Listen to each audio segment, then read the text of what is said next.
Fala pessoal, tudo bem? Eu sou o professor Diego e hoje a gente vai falar um pouco sobre a nossa coluna vertebral. Tá? A coluna vertebral, ela está presente nos animais do grupo dos vertebrados, que são o subfilo dos grupos dos cordados, ou seja, animais que possuem a presença da medula espinal.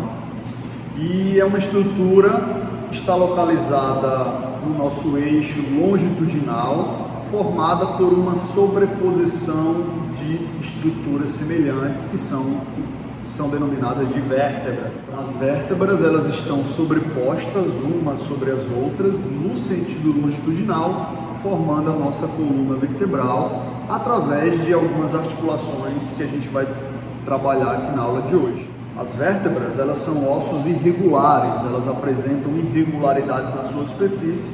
Algumas dessas irregularidades são importantes, pois elas fazem parte das articulações presentes na superfície da vértebra. Nos humanos, a coluna vertebral, ela apresenta quase sempre 33 vértebras. Então, nós temos 33 vértebras sobrepostas. Algumas vezes esse número pode variar, né? Pode apresentar uma variação anatômica. Então, algumas pessoas apresentam 32, 34, até 35 vértebras, mas o padrão normal é a presença de 33 vértebras nessa região. E essas vértebras, elas estão articuladas entre si através de articulações que conectam os corpos das vértebras adjacentes. Nesse caso, a gente vai denominar de articulação intercorpo vertebral, também conhecido como disco intervertebral.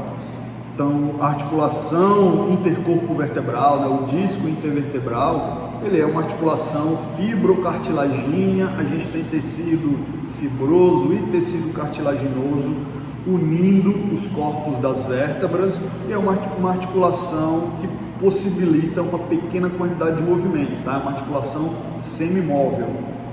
Uma outra articulação presente na região da nossa coluna vertebral são as articulações entre os processos articulares das vértebras, denominada de articulações zigoapofisárias. Então, o processo articular superior de uma vértebra vai se articular com o processo articular inferior da vértebra de cima. Então, os processos articulares das vértebras adjacentes, eles estão unidos através de uma articulação sinovial do tipo plana. Ou seja, se é uma articulação sinovial, é uma articulação que permite movimento, tá? Então, tem uma articulação denominada de zigoapofisária, que é uma articulação sinovial do tipo plana. Então, ela vai possibilitar os movimentos que a gente realiza na nossa coluna vertebral. A coluna vertebral, ela é segmentada, então ela possui uma região cervical. As 7 primeiras vértebras estão presentes na região do pescoço, onde das 7 primeiras, 3 são vértebras atípicas, elas recebem uma identificação específica. A primeira vértebra, que é denominada de Atlas, pois ela se articula com o crânio, então ela recebe essa homenagem em referência ao deus da mitologia grega, né, o deus Atlas, que carregava o planeta nas costas. E a segunda vértebra a gente vai denominar de Axis. Axis possui um processo odontoide, também conhecido como dente do axis, que é importante na articulação com a primeira vértebra, né, com o C1, que é o Atlas, que permite esse movimento de rotação da nossa cabeça. Tá? E nós temos ainda a 7ª vértebra cervical, também recebe um nome específico. Ela é denominada de vértebra proeminente, pois é a vértebra mais proeminente na região cervical, tá? Na superfície do nosso dorso. Finalzinho da região cervical, a gente consegue facilmente palpar a vértebra proeminente.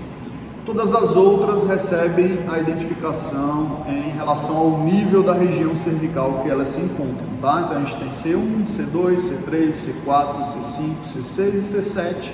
Apenas C1, C2 e C7 recebem nomes específicos. Na região do tórax, nós temos as vértebras torácicas. Cada vértebra torácica ela vai se articular com duas costelas, uma costela de cada lado. Elas vão receber uma identificação de T1 a T12, tá? Então eu tenho T1, T2, T3, T4 até a 12ª vértebra torácica, que é conhecida como T12. Na região lombar, nós temos as vértebras lombares, e aí nós temos 5 vértebras na região lombar, tá? São as vértebras mais volumosas, pois elas vão suportar um maior peso, tá? E elas são identificadas como L1, L2, L3, L4 e L5. Tá? Aqui temos a região sacral. O sacro também é formado por um conjunto de 5 vértebras sacrais, só que nesse caso essas vértebras elas se encontram fundidas. Tá? Aconteceu um processo de calcificação óssea, onde as vértebras elas se fundem e aí no indivíduo adulto ele apresenta um único osso nessa região, que a gente vai denominar de sacro. Mas as vértebras sacrais elas também recebem uma identificação como S1, S2, S3, S4 e S5. E por último, nós temos a presença do cóccix. O cóccix é o finalzinho da nossa coluna vertebral e o cóccix também apresenta um conjunto de vértebras fundidas. Então nós temos aqui 4 vértebras que estão fundidas na região do cóccix. Tudo bem? Pessoal, estabilizando essa nossa coluna vertebral, a gente tem alguns ligamentos que são importantes, tá? Então, ligamento longitudinal, ligamento amarelo, são ligamentos que vão estabilizar a coluna e que nós trabalharemos em um próximo vídeo, tá bom? Então, espero que tenham gostado da nossa videoaula de hoje. Curtam o vídeo se gostaram, deixem o seu comentário e até a próxima aula.